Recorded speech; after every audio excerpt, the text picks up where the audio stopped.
आज की दुनिया में सबसे कॉमन फीलिंग स्ट्रेस नहीं है। सबसे कॉमन फीलिंग है बोर्डम। और अजीब बात यह है, हम बोर होते हुए भी हर वक्त बिजी रहते हैं। फोन हाथ में है, कंटेंट चल रहा है, नॉइज हर तरफ है, फिर भी अंदर एक खालीपन सा लगता है। इस वीडियो में हम बोर्डम को ब्लेम नहीं करेंगे, हम ये समझेंगे हम किस ट्रैप के अंदर जी रहे हैं। पार्ट 1, आज की लाइफ का रियल स्ट्रक्चर। आज की लाइफ को अगर एक लाइन में समझाऊं तो ये है, बहुत ज़्यादा डिसिप्लिन, बहुत कम ह्यूमन स्पेस। स्टूडेंट हो तो सालों से सेम स्कूलिंग साइकिल। प्रिपरेशन कर रहे हो तो एक ही सिलेबस, एक ही प्रेशर, रोज वही ग्राइंड। जॉब में हो तो targets, deadlines, survival mode. Routine ज़रूरी है, पर जब रूटीन में सिर्फ आउटपुट बचा हो तो बोर्डम पैदा होती है। पार्ट 2, सोशल लाइफ का स्लो डिसअपियरेंस। पहले जब रूटीन हैवी होती थी तो हम प्रेशर लोगों के साथ रिलीज करते थे। बैठना, बात करना, हंसना। सोशल इंटरैक्शन एक नेचुरल रिचार्ज था। डोपामीन वहीं से आता था। आज क्या है? सब बिजी हैं, सब स्केड्यूल्ड हैं, टाइम ही नहीं मिलता। सोशल इंटरैक्शन लग्जरी बन चुकी है, और जब सोशल कनेक्शन कम होता है, बोर्डम क्वाइटली आ जाती है। Part 3, social media, the perfect shortcut. इसी खाली जगह में सोशल मीडिया आया। उसने हमें एक इल्यूजन दिया, तुम कनेक्टेड हो, तुम अलोन नहीं हो। पर सच ये है, हम कनेक्टेड नहीं हुए, हम ओवर स्टिम्युलेटेड हो गए। Part 4, drug addict versus dopamine addict, core analogy. यहीं पे एक स्ट्रॉन्ग एनालॉजी समझनी जरूरी है। जब कोई ड्रग एडिक्ट होता है, वो ड्रग इसलिए नहीं लेता क्योंकि उसकी लाइफ परफेक्ट चल रही होती है।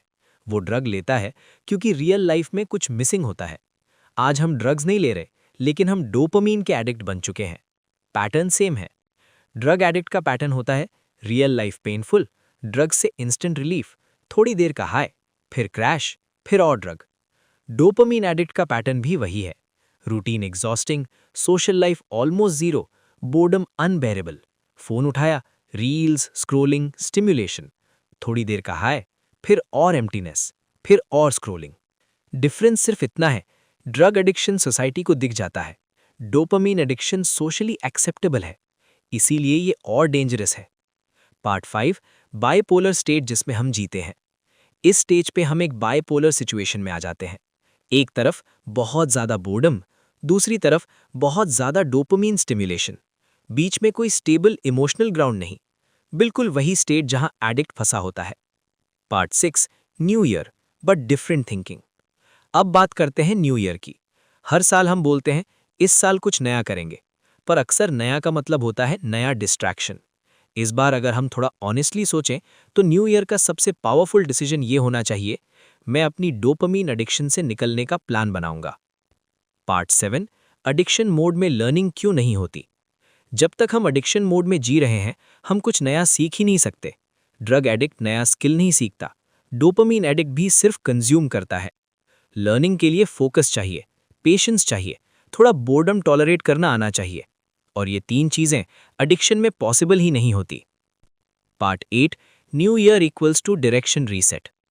इस न्यू ईयर पे सवाल ये नहीं होना चाहिए कि कहाँ सेलिब्रेट करेंगे। सवाल ये होना चाहिए, मैं क्या सीखने जा रहा हूँ, मैं किस एडिक्शन से बाहर निकलना चाहता हूँ, मैं कौन सा स्लो स्टेबल डोपामीन अपनी लाइफ में ला रहा हूँ। न्यू ईयर का मतलब लाइफ रीसेट नहीं होता। न्यू ईयर का मतलब होता है direction reset. Practical exit plan. Addiction से बाहर आने का मतलब फोन तोड़ना नहीं होता, मतलब होता है रिप्लेसमेंट बनाना। 3 सिंपल शिफ्ट्स।